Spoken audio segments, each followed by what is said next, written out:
Buenos días, hermanos. Quiero compartir en el devocional de esta mañana sobre uno de los distintivos del creyente frente a un mundo insatisfecho, el contentamiento. El apóstol Pablo escribió a los filipenses: "No lo digo porque tenga escasez, pues he aprendido a contentarme cualquiera que sea mi situación.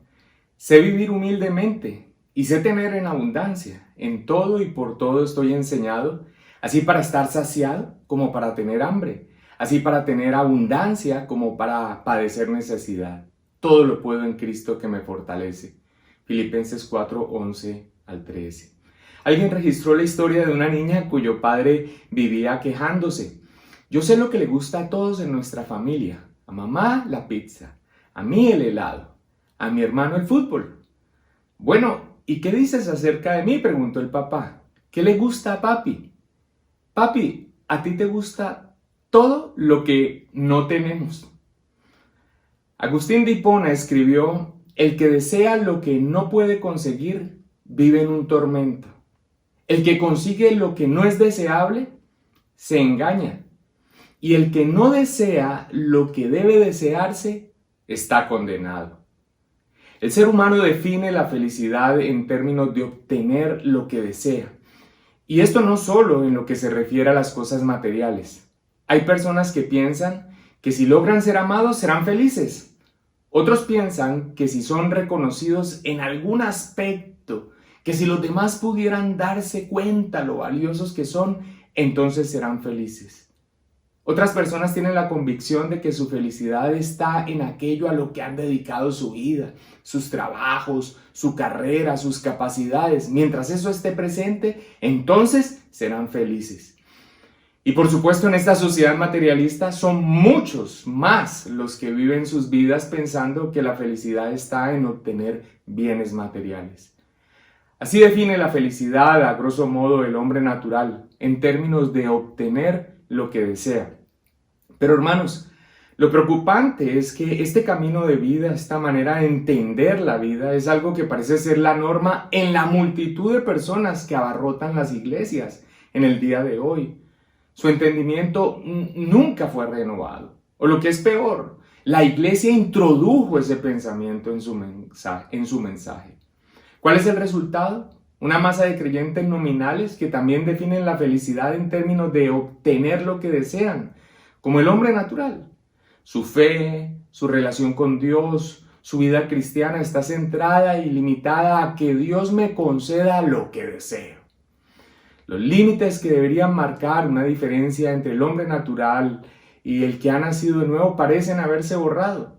Las diferencias que deberíamos encontrar entre un incrédulo y un hombre de fe cada vez son más difíciles de percibir. Y en este aspecto de lo que define que alguien sea feliz, sí que se ha perdido aquellas cosas que nos deben distinguir como ciudadanos del reino de los cielos. Los puritanos acuñaron el término felicidad cristiana cuando se referían al contentamiento. ¿Qué es el contentamiento al que los puritanos se referían sabiamente como la felicidad cristiana? Unas líneas antes del texto que leí al principio, el apóstol Pablo le dice a los filipenses: "En gran manera me gocé en el Señor de que ya al fin habéis revivido vuestro cuidado de mí, de lo cual también estabais solícitos, pero os faltaba la oportunidad.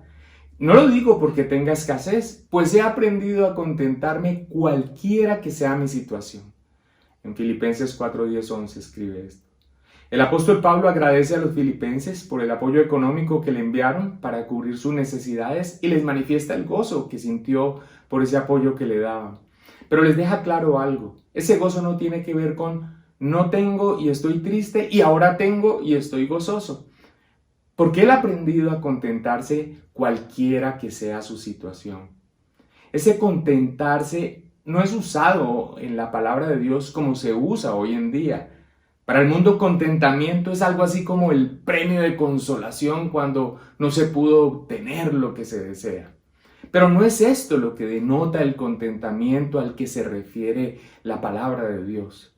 Es más, contentamiento o felicidad cristiana, como le llaman los puritanos, ni siquiera depende del tener o no tener. les dice al principio del versículo 11, no lo digo porque tenga escasez. Ahora la pregunta es, ¿tenía o no tenía escasez el apóstol Pablo? La respuesta que nos da él mismo nos permite entender qué es el contentamiento. Dice, no lo digo porque tenga escasez, pues he aprendido a contentarme cualquiera que sea mi situación. Lo que voy a decir parece ilógico, que no tiene sentido, pero no sería la primera vez que encontramos en la palabra de Dios una paradoja. Pablo básicamente está afirmando que la escasez no depende de si se tiene o no se tiene, sino de cómo se percibe la persona, cómo se siente. Y él dice, yo he aprendido a contentarme cualquiera sea mi situación.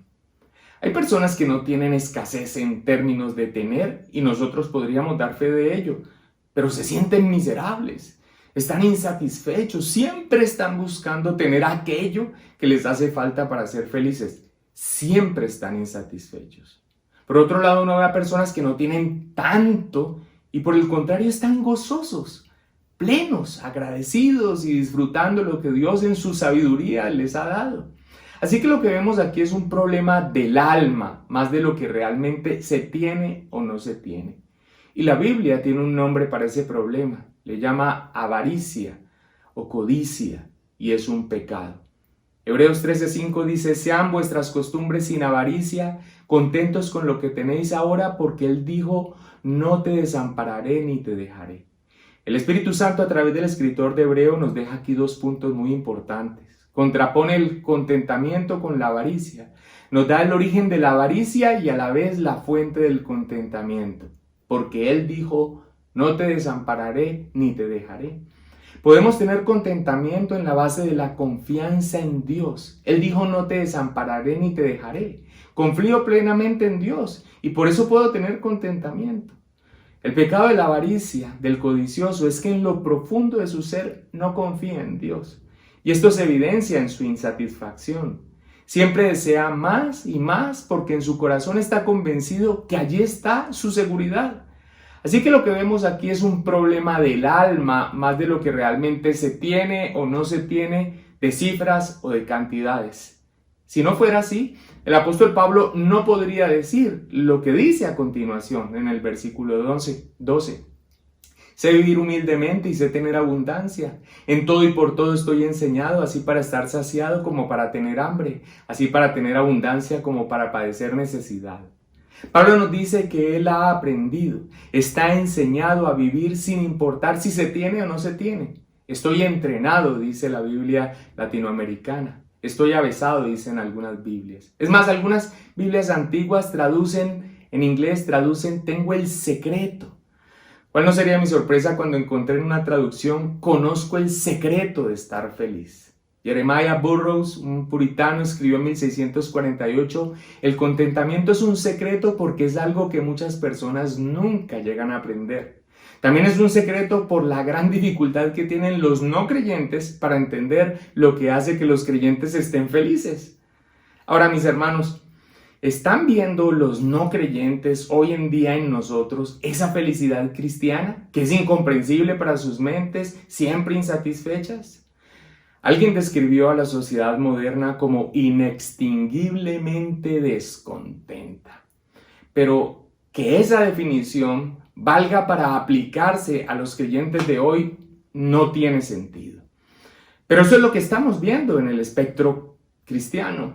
Cristianos que han hecho de su relación con Dios el medio para saciar sus deseos.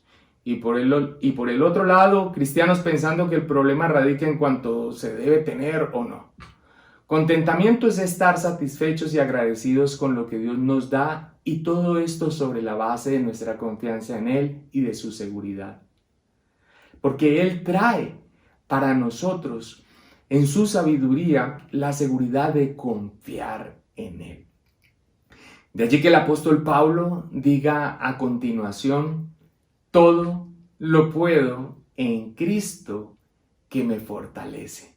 Este es el fundamento del contentamiento. Mis hermanos, que Dios nos bendiga.